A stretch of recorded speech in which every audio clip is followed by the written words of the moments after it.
Sir నమస్కారం sir. నమస్తే అండి. సార్ వల్లభనేని వంశీ అరెస్ట్ తర్వాత నెక్స్ట్ ఎవరవుతారన్న చర్చ అయితే ఆంధ్రప్రదేశ్‌లో రాజకీయ వర్గాల్లో చర్చించుకోవడం మనం చూస్తూ ఉన్నాం సార్. అయితే టీడీపీ నేత బుద్ధ వెంకన్న గారైతే ఒక హింట్ ఇచ్చారు. కొడాలి నాని, అంబటి రాంబాబు, పేర్ని నాని వీళ్ళు వరుసగా అరెస్ట్ అవుతారన్నట్టుగా ఆయన తన జోస్యం అయితే జెప్పిచ్చారు సార్. అయితే మరోవైపు వైసీపీ నుంచి అసలు రెడ్ బుక్ రాజ్యాంగం నడుస్తుంది. రెడ్ బుక్‌లో పేర్లు రాసుకొని ఈ విధంగా అక్రమ అరెస్టులు చేస్తున్నారని వాళ్ళు విమర్శిస్తున్నారు. ఏదేమైనా 2 తెలుగు రాష్ట్రాల్లో సార్ ఒక బుక్ కల్చర్ అయితే వచ్చేసింది. అంటే ఇక్కడ టీడీపీ రెడ్ బుక్ అని, వైసీపీ బ్లూ బుక్ అని, ఇక్కడ కవిత గారేమో పింక్ బుక్ అని చెప్పేసి అని అంటున్నారు. సో ఈ బుక్‌ల కల్చర్ ఏంటి? మరి నెక్స్ట్ అరెస్ట్ అయ్యే వాటి గురించి మీరేం చెప్తారు సార్? అంటే కొన్ని బహిరంగంగా టీవీ ఛానల్స్‌లో జరుగుతున్నటువంటి చర్చల సందర్భంగా కలర్ పుస్తకాల ప్రదర్శన కూడా చేసేస్తున్నారు ఆయా పార్టీల నాయకులు. అవును. డిస్కషన్ మధ్యలో అంటే వైసీపీకి సంబంధించినటువంటి ఒక నాయకుడు ఒక డిస్కషన్‌లో పాల్గొంటూ ఈ అరెస్టుల గొడవ అంటే కొడాలి నాని ఇవి వచ్చిన సందర్భంలో ఆయన బుక్ తీసి ప్రదర్శించాడు. ఈ పరిస్థితికి తీసుకెళ్ళొద్దు అని. అలాగే ఇక్కడ పింక్ బుక్ అంటున్నారు. ఇదొక పంచాయతీ. అంటే పుస్తకాల్లో మేము లిస్టులు రాస్తున్నాం. అంటే బ్లూ పార్టీ అని దానికి ఒక బ్రాండ్ ఉంది వైసీపీకి. అది బ్లూ పార్టీ అని, ఇదేమో రెడ్ పార్టీ అని. ఏది టీడీపీ. టీడీపీ కల్చర్ ఏమిటి? అది ఎక్కడి నుంచి పుట్టింది? దానికి రెడ్ బుక్ అంటే ఒక వార్నింగ్ సింబల్‌గా మాట్లాడాడు ఆయన లోకేష్ ఆ రోజున. మేము ఇవన్నీ రాసుకుంటున్నామని. ఇలా రాసుకుంటూ పోతే ఇప్పుడు ఆ మాట వాళ్ళు అంటున్నారు. ఇప్పుడు సజ్జల రామకృష్ణారెడ్డి గారు మాట్లాడుతూ ఈ రోజు కాకపోతే రేపో లేకపోతే 2 ఏళ్ల తర్వాత 3 ఏళ్ల తర్వాత మేము అధికారంలోకి వచ్చినప్పుడు అనే మాట ప్రస్తావించాడు ఆయన. ఏది ఈయన అరెస్ట్ నేపథ్యంలోనే, ఈ గన్నవరం మాజీ ఎమ్మెల్యే గారి అరెస్ట్ నేపథ్యంలోనే, ఈ వల్లభనేని వంశీ అరెస్ట్ నేపథ్యంలోనే మాట్లాడాడు ఆయన. రెండోది ఈయన ఆయనకు వాళ్ళకి అసోసియేట్ మెంబర్ తప్ప ఇన్సైడర్ కాదు. కాబట్టి రకరకాల పద్ధతుల్లో మాట్లాడుతున్నారు వాళ్ళు. ఇప్పుడు తెలుగుదేశం వైపు నుంచి విపరీతమైన ఉత్సాహం కనిపిస్తోంది. ఎంత ధైర్యం ఉంటే ఇప్పుడు ఆ కేసు ఎవరైతే పెట్టారో అతన్ని కిడ్నాప్ చేసి బెదిరించే ప్రయత్నం జరిగింది అనేది కదా ఎస్టాబ్లిష్ అయినటువంటి ఫ్యాక్టు. అతన్ని అంటే ఇప్పటికీ మా రాజ్యమే నడుస్తోంది అన్న పద్ధతిలో అతను ఎంత ధైర్యం ఉంటే ఈ పని చేస్తాడు. కాబట్టి అతని మీద ఇంకొంచెం సీరియస్‌గానే కేసులు పెట్టాలి అన్న టోన్‌లో మాట్లాడుతున్నారు. రెండోది ఈ కేసు సరిపోదని కూడా మాట్లాడుతున్నారు. ఏది బయట డిస్కషన్స్‌లోకి వచ్చినోళ్ళు ఎట్టి పరిస్థితుల్లోనూ కక్ష సాధింపు జరిగి తీరాలి, గుడివాడ వెళ్ళాలి, కొడాలి నానిని పట్టుకోవాలా, రోజాని మాత్రమే కాదు అంబటి రాంబాబుని వీళ్ళందరినీ పట్టుకొచ్చి లైన్‌లో నిలబెట్టాలి అన్న పద్ధతిలో అంటే ఇప్పటిదాకా చాలా లూజ్‌గా వ్యవహరించింది కూటమి ప్రభుత్వం అనే అభిప్రాయం బలంగా వ్యక్తం చేస్తున్నారు. ఎట్టి పరిస్థితుల్లోనూ వీళ్ళ మీద కేసులు నడపాల్సిందే, వీళ్ళని అరెస్టులు చేయాల్సిందే. ఇదంతా అంటే ఇది ఇబ్బందికరమైనటువంటి పరిస్థితికి దారితీస్తుంది అనుకోనక్కర్లేదని రీజన్ కూడా చెప్తున్నారు. అంటే ఎలక్షన్ మూడ్‌లో అప్పటికి ప్రభుత్వ పరిపాలన కొంతకాలం నడిచి ఉండి, ప్రభుత్వ వ్యతిరేక ఓటు పోగుబడి, ఆ పోగుబడినటువంటి ఓటుని ప్రొవోక్ చేసే పద్ధతిలో అరెస్టులు అప్పుడు తప్పు తప్ప, ఇప్పుడు అరెస్టులు చేయటం సబబే. ఇది హెరాయిక్‌గా ఉంటుంది. మనం రివెంజ్ ప్రోగ్రామ్ కూడా ఉండాలి రాజకీయాల్లో. దెబ్బకి దెబ్బ చెప్పకపోతే వీళ్ళు కంట్రోల్ అవుతారా, మాట వింటారా అన్న టోన్‌లో మాట్లాడేస్తున్నారు. అంటే కక్ష సాధింపు ప్రోగ్రామ్ చాలా నిస్సిగ్గుగా ఎటువంటి ఇబ్బంది లేకుండా చేసేస్తున్నారు. ఇది డెమోక్రసీ అని చెప్తున్నారు పైగా. ఇది డెమోక్రసీ అని చెప్తున్నారు. తర్వాత రఘురామకృష్ణరాజు మీద దాడి చేసినటువంటి ఓ ప్రైవేట్ వ్యక్తి అరెస్టు. ఇలాంటివి ఇప్పుడే కదలిక మొదలైంది. ఈ కదలిక మొదలైంది. దీని రూట్స్ జగన్ దాకా పెడితే బాగుంటుంది. దాకా వీళ్ళ ఆకాంక్షలు ఉన్నాయి. ఆకాంక్షలు ఉండటమే కాదు, నిజానికి ఆ మధ్యకాలంలో లోకేష్కి పదవి ఇవ్వాలి అనే డిమాండ్తో తెలుగుదేశం పార్టీని మోస్తున్నటువంటి కొన్ని పేపర్లు రాసేసినాయి. ఆంధ్రజ్యోతి రాసేసింది.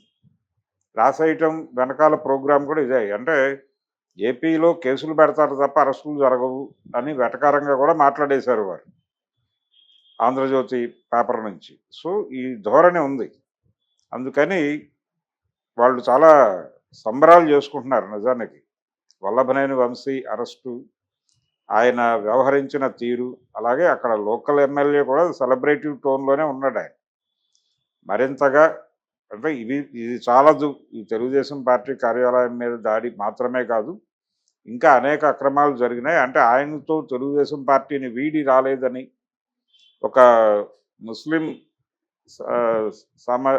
ముస్లిం కమ్యూనిటీకి చెందిన ఒక లీడర్ అతన్ని టార్గెట్ చేసి ఇబ్బంది పెట్టాడు అనేది కూడా ఒకటి బయటకు తవ్వారు. ఇప్పుడు చాలా తవ్వుతున్నారు. ఈ తవ్వకాల ప్రోగ్రాం ఒకటి జరుగుతోంది. వల్లభనేని వంశీ నేపథ్యంలో ఆయన మీద ఇంకా పెట్టాల్సినటువంటి కేసులు. తెలుగుదేశం పార్టీని వీడి నాతో రారా మీరు అని చెప్పి ఆయన ప్రభుత్వాన్ని రెచ్చగొట్టి, అధికారులని రెచ్చగొట్టి, కొంతమంది అంటే గతంలో ఏదో పద్ధతిలో వాళ్ళకి ప్రభుత్వం నుంచి భూమి పొందిన వారిని ఆ భూములు తిరిగి వెనక్కి తీసుకోమని ప్రభుత్వాన్ని ప్రవోక్ చేసినటువంటి సందర్భాలు కూడా ఉన్నాయి వల్లభనేని వంశీ అని. ఇప్పుడు అవన్నీ తవ్వి తీసి బయట మార్కెట్లో పెట్టే ప్రయత్నాలు చేస్తున్నారు అక్కడ లోకల్ వెంకట్రావు గారు వీళ్ళందరూ. ఆ తవ్వకాలు కొడాల నాని మీద కూడా జరుగుతున్నాయి. కొడాల నాని మీద జరుగుతున్నాయి, అలాగే అంబటి రాంబాబు మీద సత్తెనపల్లి ఏరియాలో తవ్వకాలు జరుగుతున్నాయి. ఈ తవ్వకాలన్నీ కూడా పట్టుకొచ్చి పెట్టే ప్రయత్నం చేస్తున్నారు. ఈ సందర్భంలో వాళ్ళు బ్లూ బుక్ చూపిస్తున్నారు, మేము ఇవన్నీ రాసుకుంటున్నాం కాబట్టి భవిష్యత్తులో మీరు కూడా సిద్ధపడిపోండి అని. అసలు మీకు అధికారం రావడమే కల్లా అని మాట్లాడుతున్నారు.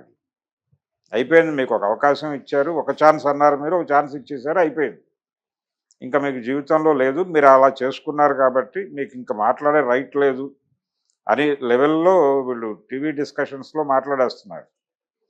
సంయమనం కోల్పోయి మాట్లాడటం అన్నది కనిపిస్తుంది. ఇప్పుడు ఈ మధ్యకాలంలో ప్రతి ఇష్యూలోనూ అందరూ సంయమనం కోల్పోయి మాట్లాడుతున్నారు. కవిత గారు మాట్లాడిన పింక్ బుక్ గొడవ కూడా అదే, మేము రాసుకుంటున్నాం.